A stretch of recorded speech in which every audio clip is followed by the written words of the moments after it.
کیا آپ جانتے ہیں کہ عراق میں پیدا ہونے والے صلاح الدین ایوبی نے ہی بیت المقدس کو فتح کیا تھا؟ صلاح الدین ایوبی نے ہی دنیا کی سب سے آدھنک سلطنت کی بنیاد رکھی تھی۔ ان کے ذریعے استھاپت کی گئی ایوبی سلطنت نے 100 سالوں تک آدھی دنیا پر راج کیا۔ اس سلطنت کی سرحدیں مصر سے لے کر سیریا، ترکی، یمن، حجاز اور افریقہ تک پھیلی ہوئی تھی۔ صلاح الدین ایوبی دنیا کا پہلا حکمران تھا جس نے سب سے زیادہ اسپتالوں اور اسکولوں کا نرمان کروایا۔ ان کے ذریعے بنائے گئے اسپتالوں میں دنیا کے سب سے بہترین ڈاکٹر کام کرتے تھے۔ آپ کو یہ جان کر شاید حیرانی ہو کہ دنیا کا پہلا شکشا بجٹ صلاح الدین ایوبی نے ہی پیش کیا تھا۔ انہوں نے چھاتروں کے رہنے کے لیے ہاسٹل اور کینٹین بنانے کی جس پرمپرا کی شروعات کی اسے آج پوری دنیا میں استعمال کیا جاتا ہے۔ صلاح الدین ایوبی نے کبھی جنتا کا پیسہ خود پر خرچ نہیں کیا، یہاں تک کہ انہوں نے اپنی زندگی میں کبھی ریشمی کپڑے نہیں پہنے۔ اتنی بڑی سلطنت کا مالک ہونے کے باوجود سلطان صلاح الدین ایوبی نے اپنی پوری زندگی ایک ٹینٹ میں گزار دی۔ سلطان صلاح الدین ایوبی کو اتہاس کا سب سے نیائے پریہ بادشاہ کہا جاتا ہے۔ ان کے دربار میں ہر انسان کو آنے کی اجازت تھی۔ صلاح الدین ایوبی نے سپتاہ میں 2 بار جنتا دربار لگانے کی جس پرمپرا کی شروعات کی اسے آج بہت سے دیشوں میں استعمال کیا جاتا ہے۔ صلاح الدین ایوبی کی انصاف پسندی کا یہ عالم تھا کہ یہودی اور عیسائی بھی اپنے فیصلوں کے لیے ان کے دربار آتے تھے۔ سلطان صلاح الدین ایوبی کے دور میں مصر دنیا کے سب سے امیر شہروں میں سے ایک تھا۔ ان کی حکومت میں قاہرہ اور دمشق کے اسپتالوں میں دنیا بھر سے لوگ علاج کے لیے آتے تھے۔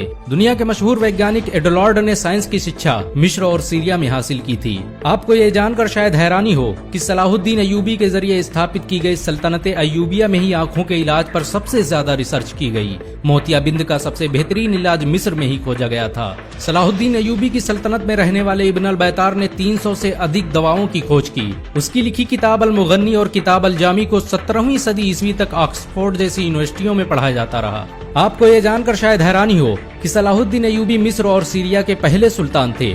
انہیں اسلام کا اگھوષت خلیفہ بھی کہا جاتا تھا۔ بہت کم لوگ جانتے ہیں کہ صلاح الدین ایوبی نے ہی بیت المقدس کو فتح کیا تھا۔ انہوں نے ہی 1187 عیسوی میں صلیبیوں کو شکست دے کر مسجد اقصی کو آزاد کروایا تھا۔ صلاح الدین ایوبی نے مسجد اقصی کو فتح کرنے کے لیے 16 جنگیں لڑی۔ وہ ہر جنگ میں ایک محراب اپنے ساتھ رکھتے تھے تاکہ جب بیت المقدس فتح ہو تو اس محراب کو اپنے ہاتھوں سے مسجد اقصی میں لگا سکیں۔ 1187 عیسوی میں جب انہوں نے بیت المقدس کو فتح کیا تو یہ محراب انہی کے ہاتھوں مسجد اقصی میں نصب کیا گیا۔ دنیا بھر کے خزانوں کے مالک اور آدھی دنیا پر حکومت کرنے والے سلطان صلاح الدین ایوبی کے پاس اتنا بھی پیسہ نہیں تھا کہ وہ زکوٰۃ ادا کر سکیں۔ وہ اپنی ساری دولت غریبوں اور مسکینوں پر خرچ کر دیتے تھے۔ یہی وجہ ہے کہ صلاح الدین ایوبی کبھی حج نہیں کر سکے، کیونکہ اسلام میں اپنے خود کے پیسوں سے ہی حج کیا جا سکتا ہے۔ صلاح الدین ایوبی نے دنیا کی سب سے خطرناک جنگیں لڑی۔ انہوں نے دنیا کی سب سے بڑی صلیبی فوج کو شکست دی۔ اس فوج کی طاقت کا اندازہ اسی بات سے لگایا جا سکتا ہے کہ اس میں دنیا بھر کے 6 لاکھ عیسائی شامل ہوئے تھے، یہاں تک کہ یہودیوں کا ایک بڑا گروہ بھی صلیبیوں کی مدد کر رہا تھا۔ صلاح الدین ایوبی شروعاتی دنوں میں نور الدین جنگی کے فوجی کمانڈر تھے، لیکن 1164 عیسوی میں جب انہوں نے مصر کو فتح کیا تو نور الدین جنگی نے انہیں مصر کا شاسک بنا دیا، اور پھر صلاح الدین ایوبی کی سلطنت کا دائرہ پھیلتا ہی چلا گیا، یہاں تک کہ سعودی عرب سے لے کر عراق، شام، سوڈان، ترکی اور افریقہ تک کا پورا علاقہ صلاح الدین ایوبی کے قبضے میں آ گیا۔ سلطان صلاح الدین ایوبی نے صلیبیوں سے لگاتار 12 سالوں تک جنگ لڑی۔ انہوں نے جنگ حطین میں اپنے 12,000 سپاہیوں کی مدد سے صلیبیوں کے 63,000 کے لشکر کو خاک میں ملا دیا۔ صلاح الدین ایوبی کی انصاف پسندی کے دشمن بھی قائل تھے۔ انہوں نے بیت المقدس کو فتح کرتے ہی عیسائیوں اور یہودیوں کے لیے معافی کا اعلان کر دیا۔